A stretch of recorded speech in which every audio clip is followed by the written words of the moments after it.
बदलापूर पूर्व police station ADR क्रमांक 53/2022 येथील जी मयत महिला होती निर्जा रुपेश आंबेडकर यांचा मृत्यू झाल्याने या अनुषंगाने हा एडीआर दाखल होता। सदरचा एडीआर हा 2022 साली दाखल होता आणि त्यामध्ये एडीआरचा तपास केल्यानंतर त्याच्यामध्ये कोणाचाही संशय आक्षेप नसल्या कारणाने आणि वैद्यकीय अभिप्रायाच्या अनुषंगाने तो एडीआर समरी केलेला होता। परंतु काही दिवसापूर्वी आम्हाला या एडीआरच्या अनुषंगाने काही इतर माहिती मिळाली होती। त्या माहितीमध्ये सदरचा मृत्यू हा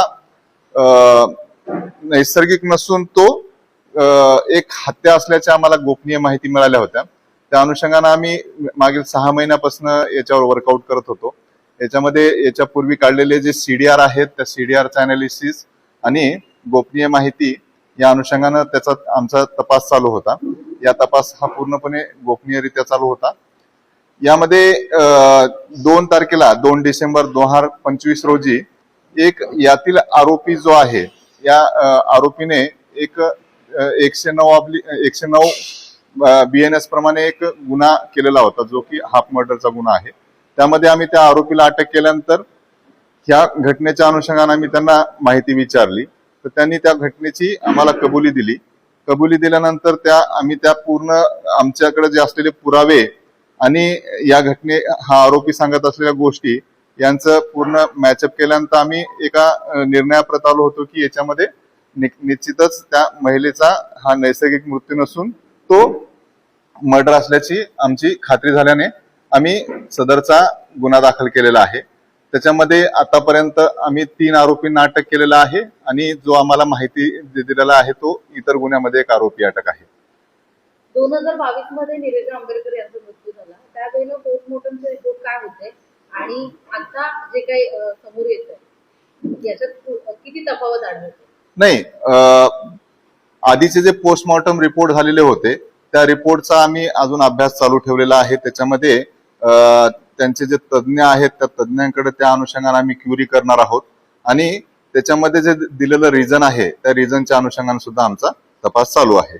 सर किती आरोपींची काही गुन्हेगारी पार्श्वभूमी आहे का? याच्यातील काही आरोपींवर एक दरोड्याचा एक गुन्हा दाखल आहे, काही आरोपींच्या इतर गुन्हेगारी पार्श्वभूमी आहेत त्या अनुषंगाने सुद्धा आमचा अजून पुढील तपास चालू आहे।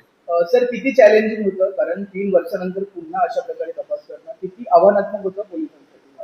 ह्याच्यामध्ये जे पुरावे आहेत त्या पुराव्याच्या अनुषंगाने निश्चितच आम्हाला हे चॅलेंज आहे, परंतु आम्ही त्या कन्क्लुजन पर्यंत पोहोचलेलो आहोत। त्यामध्ये आम्हाला भरीव पुरावा मिळालेला आहे। अजूनही त्याच्यामध्ये तपास करून एक कॉन्क्रीट तपास आमचा पूर्ण करून आम्ही मान्य न्यायालयासमोर या अनुषंगाने दोषारोपपत्र सादर करू।